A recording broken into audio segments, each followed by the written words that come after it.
And I'll have to say that when we look at Mary, we don't see a lot more. We know that she is young. Some scholars say 16. Some say even younger, 14.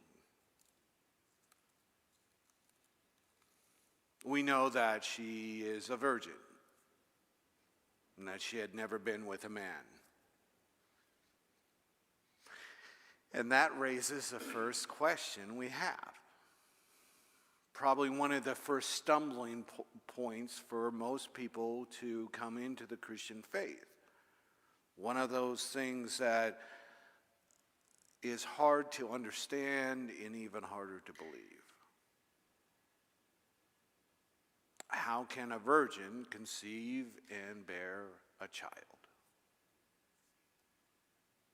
And it's a fascinating question. One that I do not have the training medically or the understanding theologically to fully explain. But in our study, the people of the Nativity, the writer of the study brought up an important point. He says, while that's an important question, there is a deeper question that overshadows it. And that is, how did God become human? How does the divine become human? And we see that not only in the virgin birth, but in the act of creation itself. God hovering over the earth and then essentially infusing the earth with life, which at that point in existence is a divine gift. So what the author of the study is encouraging us to do is to concentrate less on the physical miracle of the virgin birth and the mystical mystery of incarnation. And that is a much deeper, and to me, a much important question, more important question. Not that when I get to heaven, won't be one of the questions I might ask God, how did that happen?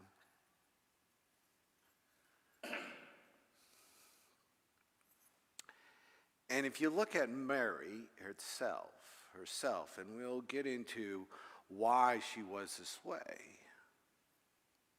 But here she is, this young girl,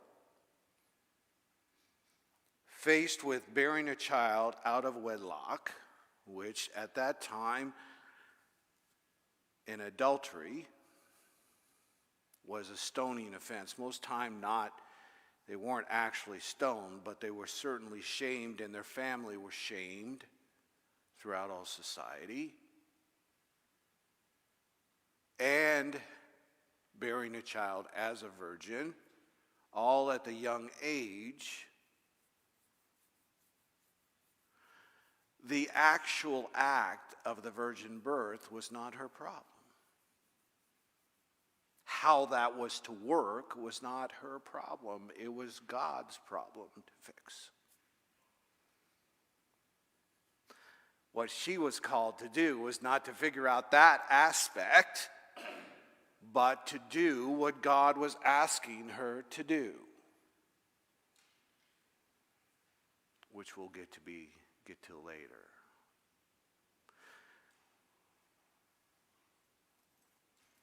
The remarkable aspect about Mary that's going to go through our conversation tonight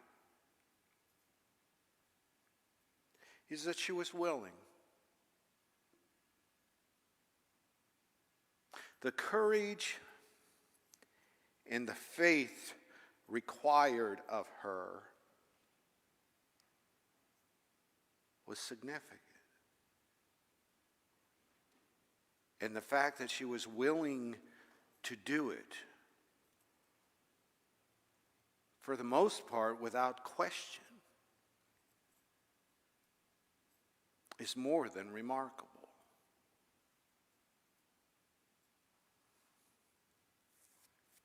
So,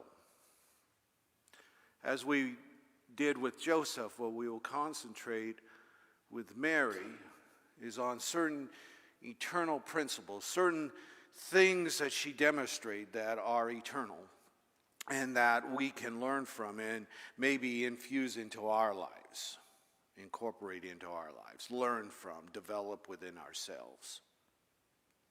So the first eternal principle that we come across in this story, which, first of all, let's begin with reading it. So it is in Luke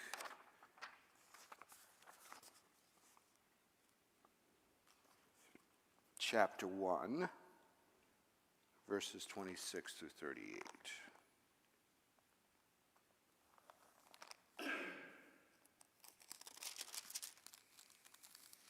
In the 6th month, the angel Gabriel was sent by God to a town in Galilee called Nazareth, to a virgin engaged to a man whose name was Joseph, of the house of David.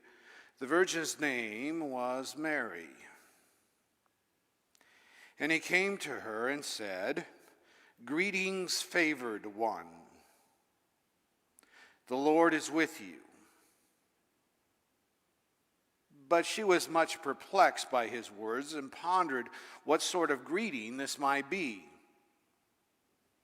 The angel said to her, "Do not be afraid, Mary, for you have found favor with God.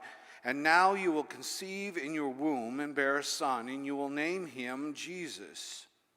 He will be great and will be called the Son of the Most High. And the Lord God will give to him the throne of his ancestor David. He will reign over the house of Jacob forever, and of his kingdom there will be no end." Mary said to the angel, "How can this be, since I am a virgin?"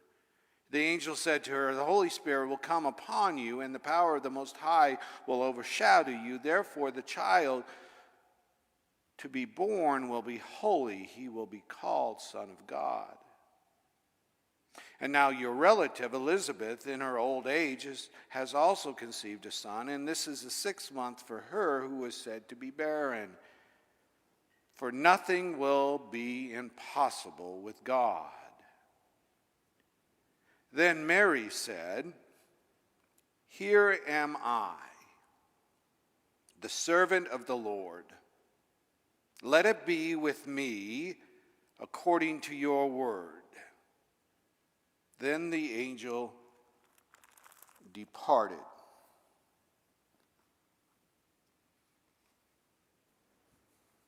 The first principle is that God entered humanity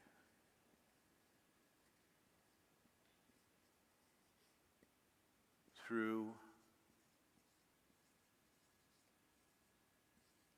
flesh.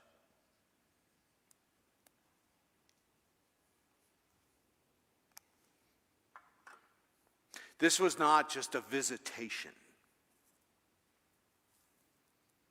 This was not just an appearance of an angel.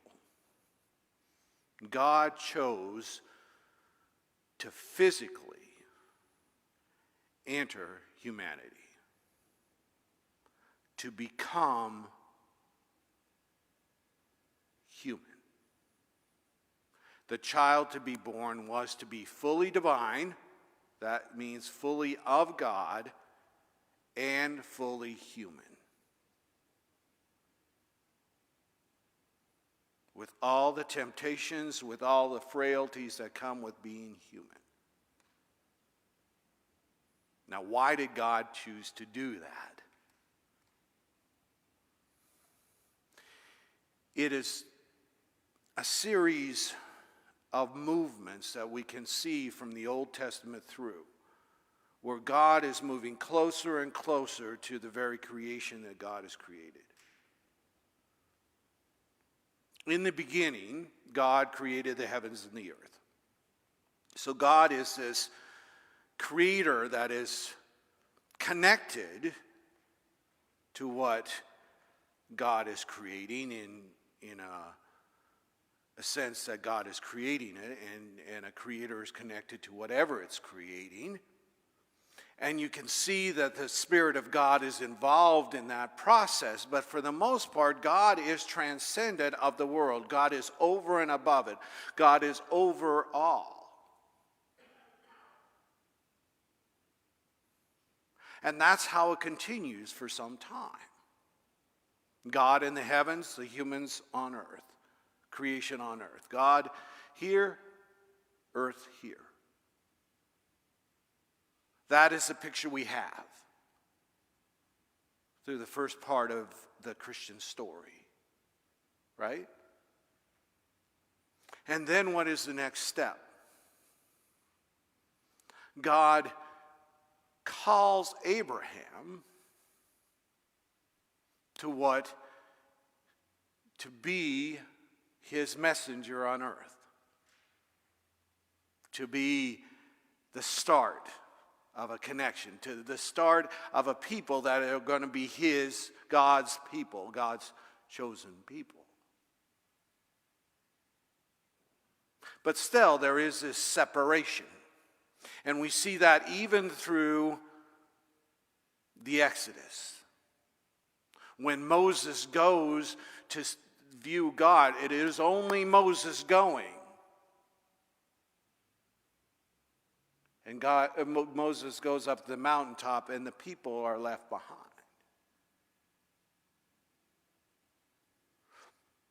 But that is still a movement forward, because at that point on, with the giving of the law and the establishment of the tabernacle, which later becomes a temple, and essentially God is pitching a tent with God's people. So the relationship is getting closer, but still there is a distance.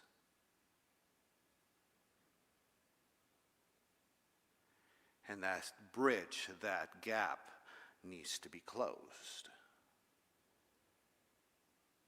So God then makes a final step.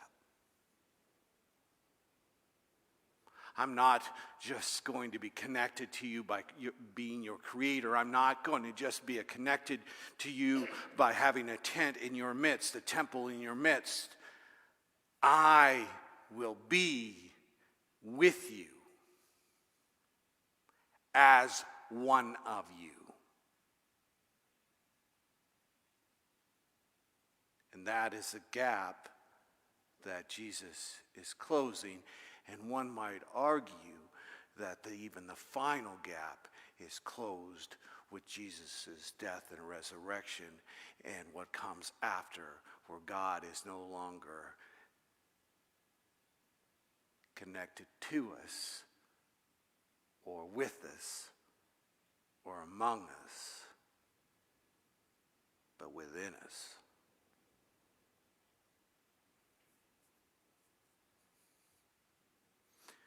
The significance is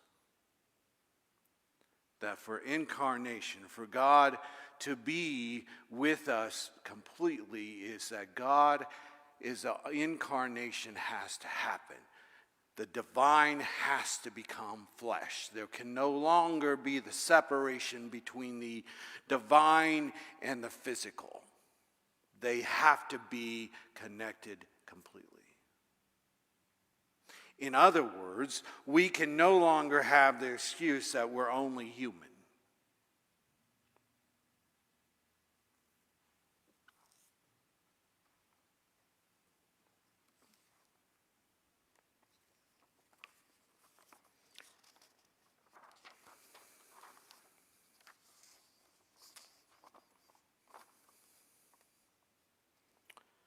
So,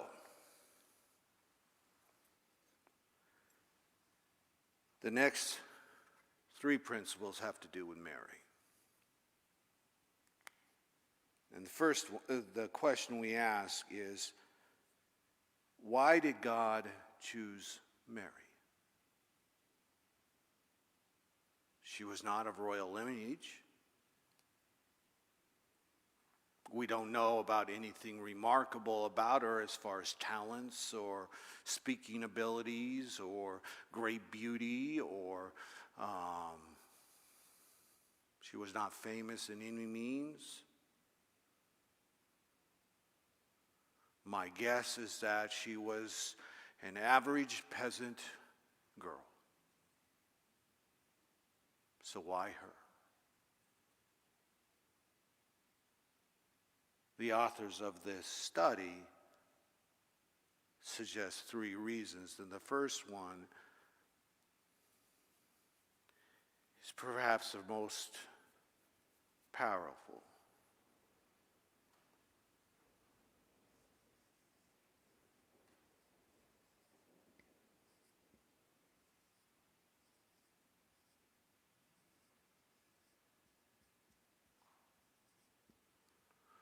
Mary is receptive. She is willing and able to receive the message that she is to be the mother to the Christ child. And this comes from the very beginning. If you note, when the angel comes to visit Mary, she doesn't even seems to be surprised. She's perplexed about the greeting, but she's not scared. She's not surprised. She's not overcome. Now compare that to her relative, the husband of her cousin Elizabeth, Zechariah, when he gets the news that his wife will give birth to John, who is going to become John, who we call John the Baptist.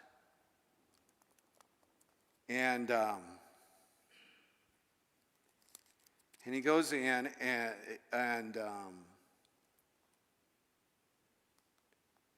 there appeared to him an angel of the Lord standing at the right side of the altar of incense. So Zechariah is in the house of God.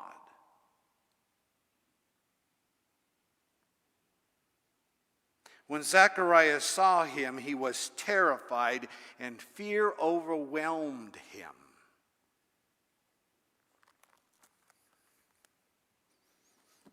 No such language from Mary. She is not overwhelmed by fear. It's quite remarkable, is it not? I don't know if, even if I was in church, if an angel suddenly appeared in front of me, I wouldn't be a little bit scared.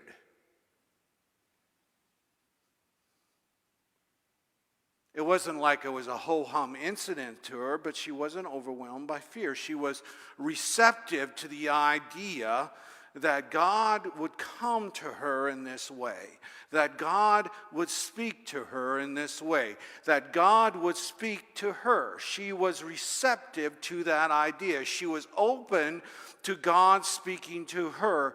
Very often, we close ourselves off from being receptive to God.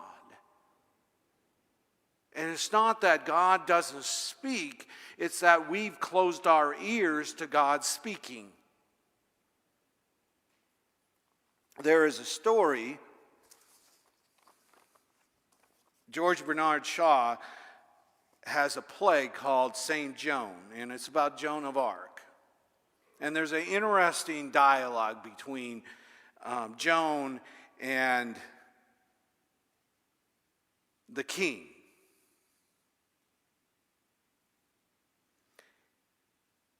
He is angry because Joan has heard voices that have called her to the mission that she used to do. Oh, your voices, your voices. Why don't your voices come to me? I'm the king, not you. Listen to her response. They do come, she replied, but you do not hear them. You've not sat in the field in the evening listening for them. When the angelus rings, you cross yourself and have done with it. But if you prayed from your heart and listened to the trilling of the bells in the air after they stopped ringing, you would hear the voices as well as I do.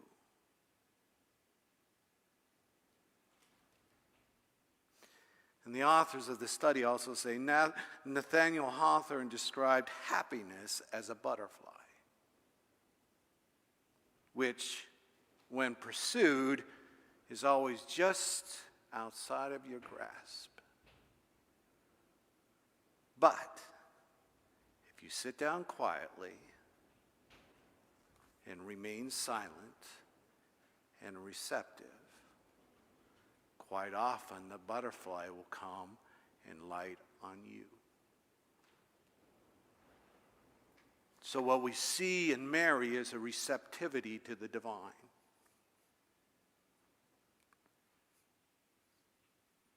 She is able to be visited by the angel and not get in the way.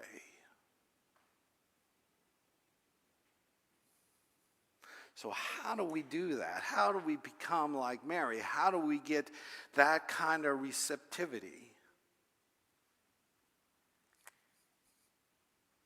The first answer is probably the most simple.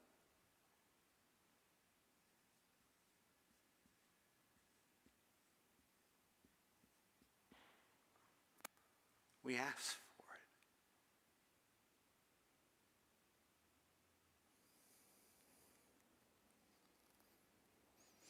That's sounds simple, but sometimes the simplest is the hardest to do.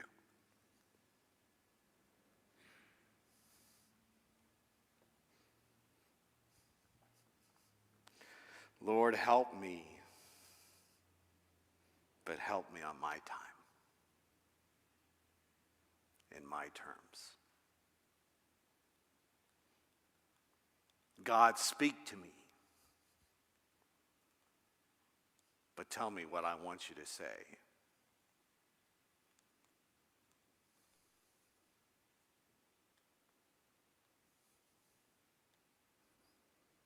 Lord, make me holy, just not today.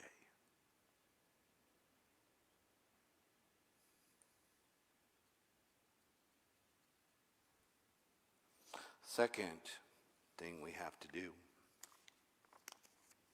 is we need to be willing to be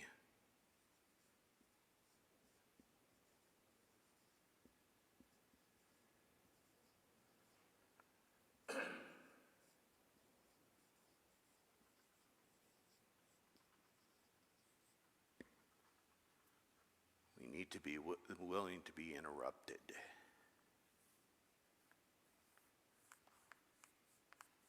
We have things planned out the way we want. We have an order to things. We have schedules to follow. We have expectations to meet. We have demands to be accomplished. We have chores to do. We have a structure in our lives, and that structure is good. It helps us get through manage our life and manage our families and manage our finances and manage the things we need. But in the midst of that structure, we need to be willing to be interrupted. Mary had plans. She was betrothed. She was probably thinking of her life as a married person. She was probably preparing herself for the wedding. She was probably doing all the things that a young woman is doing who is betrothed, especially a teenage woman, young woman. Her life is thrown upside down because she is willing to be interrupted. She could have said no. She could have closed herself off from that reality. But she didn't. She allowed her life to be interrupted.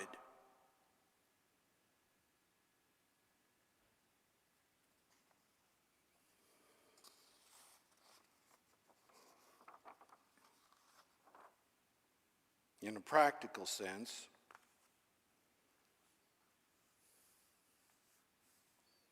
we have to get out of our comfort zone at times to recognize the world outside of our world. If we want to be people or a church who is responsive to the world, including the people who are in need, we have to be willing to interrupt our lives in order to enter that world, to meet that world on its terms. If we want to help someone who is homeless, we have to be willing to go to where they are.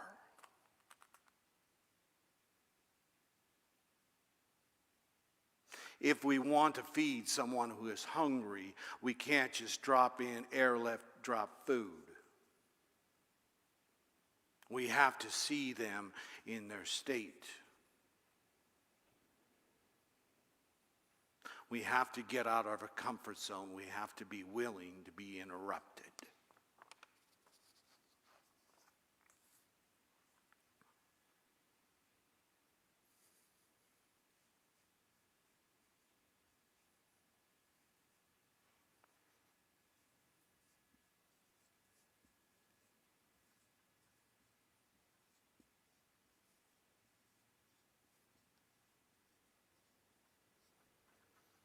Finally, receptive people are people who are in a state of expectancy. They expect change. They expect God to do things. In this world, we become way too cynical, myself included. Things will never change. Things will always go on as they always have gone on. There's nothing new under the sun. Nothing will change. Nothing will get better. People will just do what they've always done.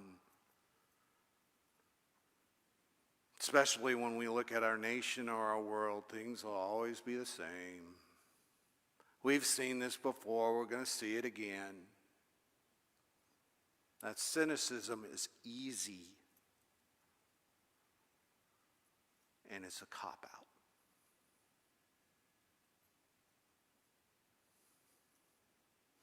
The people who have made changes in the world are people who expect that change is possible.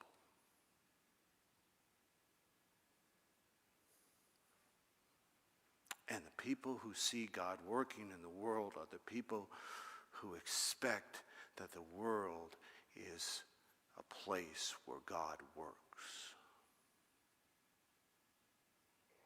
And that God will change and do work. Sometimes it's hard to hold on to that belief. But to me, that marks us as a people of faith. That, to me, is a message that we are to give to the world. God is alive, God is active, God is doing things, and things will change. God will bring God's results.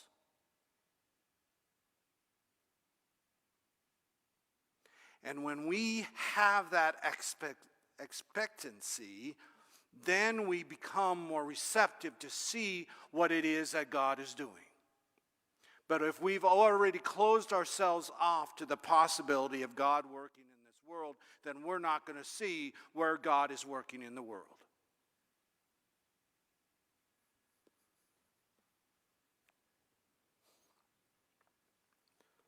So Mary was receptive. Mary was also humble. We talked about this with Joseph as well.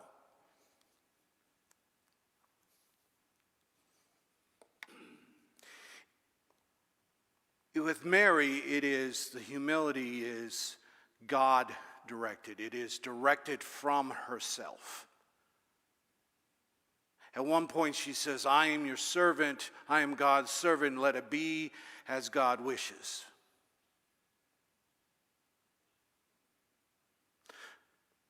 In other words, she puts herself secondary to what God wants.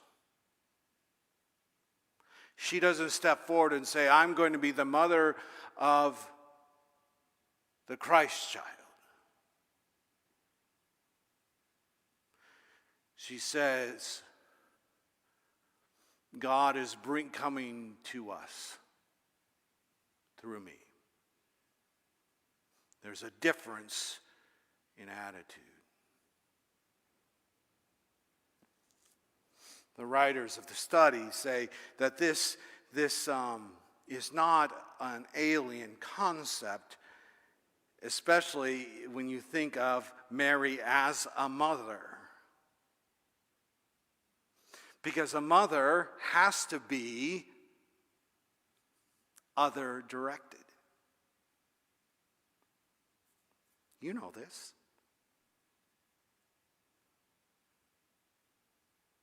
During pregnancy, your body isn't your own. Right? It belongs to the child that you're carrying. That child controls how you feel when you go to the bathroom, how you sit, how you move, what you eat.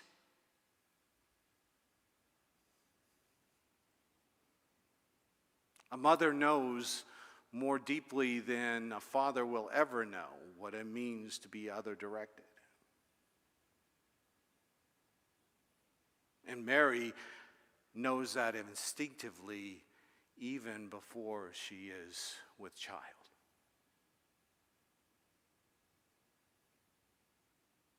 She knows that she is not the center of this story.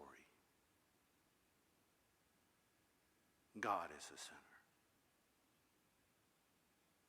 And related to that, she takes not just a humble role, but that of a servant.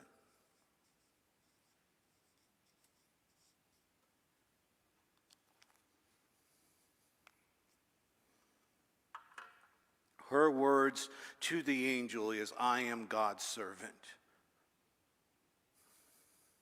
I will do what God asks of me.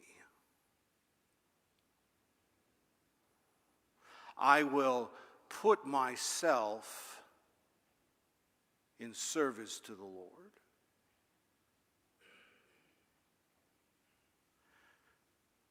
There's a distinction here between this kind of service and the servant that is referred to other times in scriptures.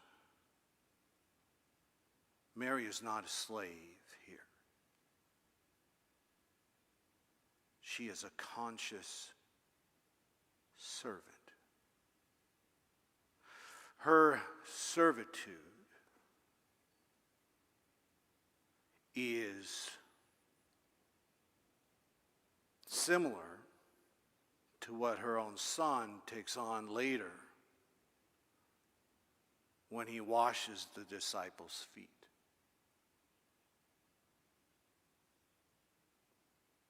He chooses to wash their feet. He chooses to be at their feet as a servant, saying, I am not greater than you are, or even less than you are. I am together with you, and so that you might understand that, I will wash your feet, not because I'm humbling myself so much, but because your feet are dirty and they need washed. And I'm not above doing that. So Mary is not saying, I am less than. Mary is not saying, I am your slave. Mary is saying to God, I see. I see that your child needs to come forward, needs to be born, so I will do what you ask. I will perform the service. I will be of service to you.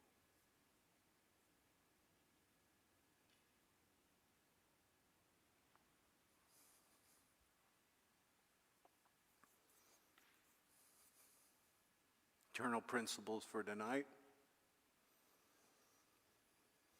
God enters human history.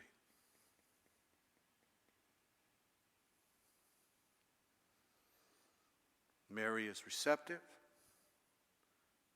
and humble servant. All of that impacts us. All of that teaches what?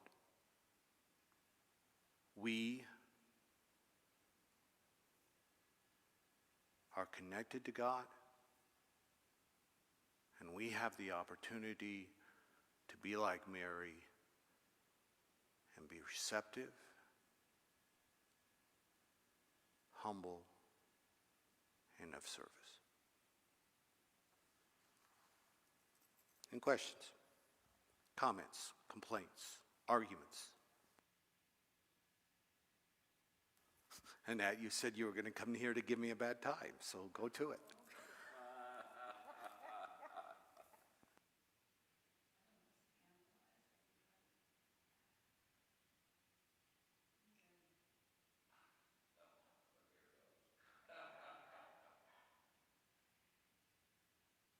is all-knowing, all-powerful,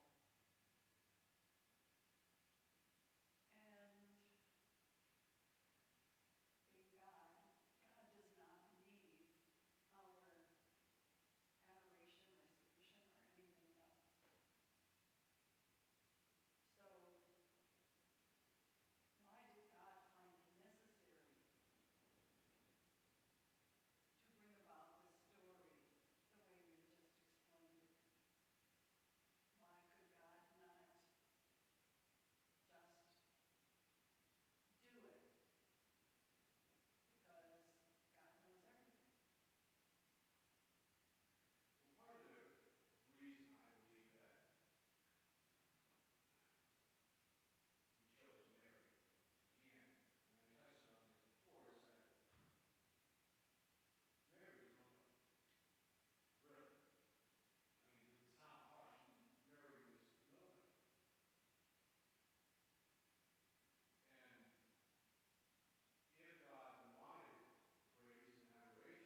shut off the volume. Those on the internet, online, I'm sorry.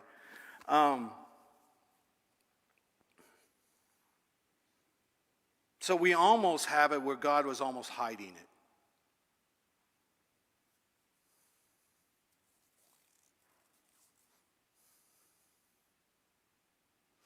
It's almost as if God wanted us to have faith to believe.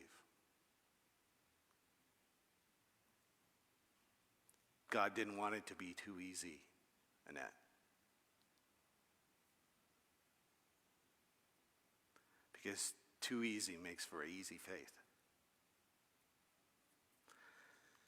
It's the best answer I can give.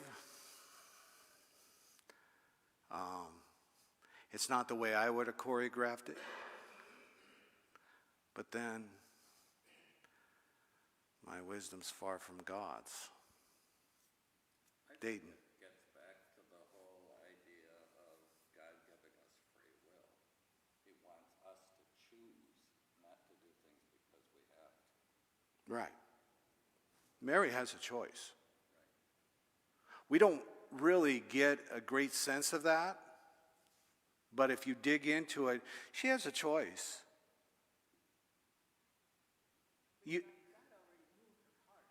Right. Well, then we start getting into the whole idea of predestination, right? Which is a whole nother question, right? About if God already knows, then God already decided and then destined it, and so we don't really have the choice that we think we have, Dayton. And the whole idea of and then there's the double damnation idea of predestination. Is not only are we predestined to be damned, but when we choose to make the decisions, we damn ourselves, so we are doubly damned. I don't either. Part of part of the story that we find in the scriptures is that from the beginning, is that what has separated us in a way, and what binds us together in a way, is our choice. Because the choice itself separates us from God, because not only do we have the choice to choose God, but we have the choice to not choose God, right? And that itself provides a separation between us and God. So what we see God doing is eternally trying to bridge that gap. So if we choose wrong, for example, if we choose wrong, and that separates us from God. If we choose sin, and that separates us from God, then God is bridging that gap by saying, okay, I'll forgive you of your sins.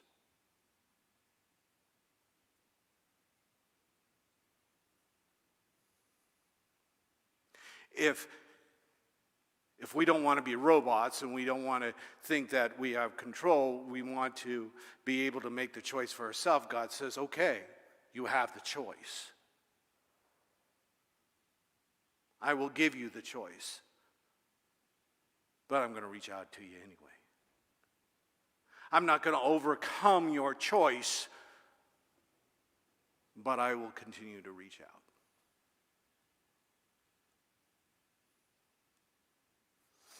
The writers of the study talk about a conversation that C. Everett Koop, remember the former Surgeon General? And he talks about having delivering a child for a couple that had severe birth defects. And later on, he met up with the mother of the child. And he says, what's the worst thing that happened in your life? And she says, having a child that needed over 37 surgeries. And he says, okay, what's the best thing, most wonderful thing? She says, having a child who needed over 37 surgeries. She says, do you know that I have a son, a brother of that child, who dedicated his life to helping people who are handicapped? He became a lawyer, advocating for their rights.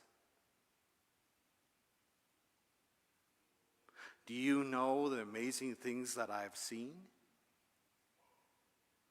So sometimes, have you ever thought about those things that happened in your life that at the time seemed the worst possible thing that ever happened to you in life, and then when you go on, you go, wow, what would have happened without that?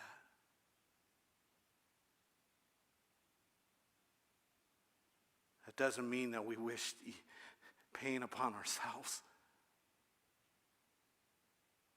And that doesn't mean that God wishes pain upon ourselves, those horrible moments upon us. But the miracle that we keep speaking about as people of faith and as a church is that even through the most difficult and heart-wrenching and heartbreaking and horrible instances, God still can do amazing things. God can still do amazing things, miraculous things.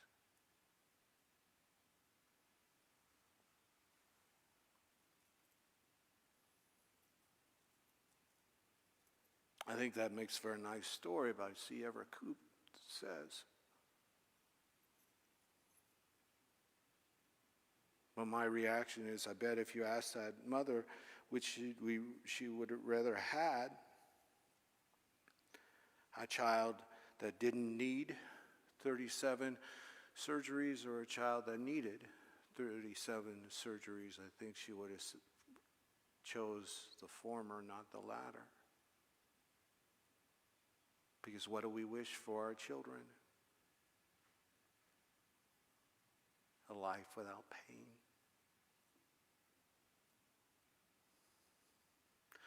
We can see the miraculous things that come even through the worst of times, but that doesn't mean we wish for the worst of times.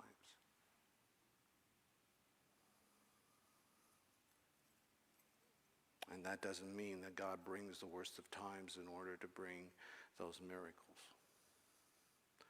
We have to be very clear about that. Is that the response you were looking for?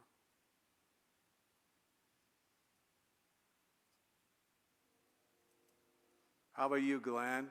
How are you doing? Michael? One other comment. The different response to the angel. Mm-hmm. In Zechariah's case, that angel just suddenly appears there out of nowhere, and that would be startling.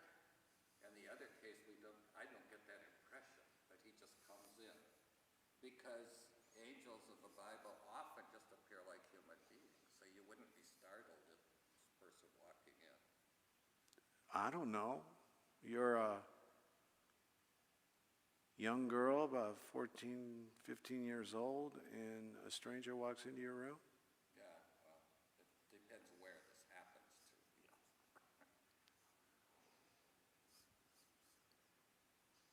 Still is an angel. Still is God. And she was clear that it was an angel. And she was not scared.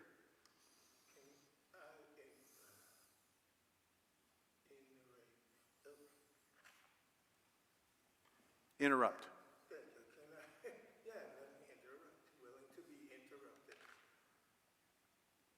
If I was 14, a 14-year-old girl, I know you said it was by an angel, but people in them days, if you look at it today, at 14, it was like she was raped. Like, I mean, Well, molested, you know what I'm saying? It's a, I mean, that's a reality she faced, is that when she became pregnant, there was going to be stories about how that happened. Because people aren't going to buy that an angel appeared to her.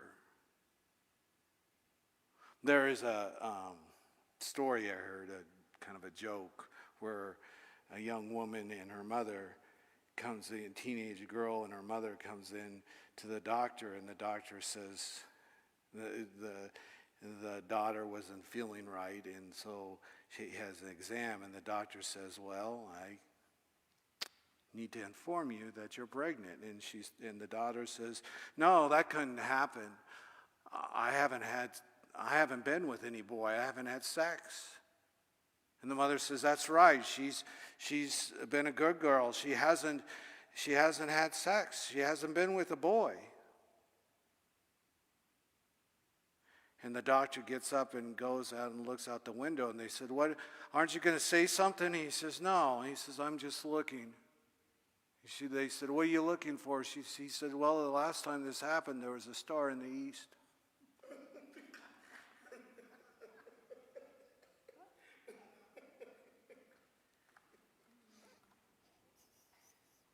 Right? Mary, you can't get past the fact that Mary's whole life was turned upside down. And unlike some of the other characters in the Bible, she did not argue and fight. Now, some may see that as being not standing up for her rights, passive, weak. But when you see the character of Mary elsewhere in the gospel, you do not see her as passive and weak. She is a self-possessed woman who knows who she is and makes the choices she makes. And when she says, here am I am God's servant, that is a statement of choice, not a statement of resignation, and not a statement of passivity.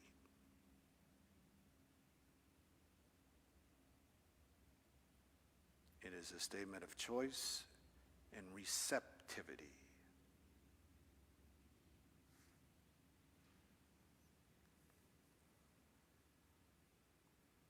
It's been an hour. Time for us to stop.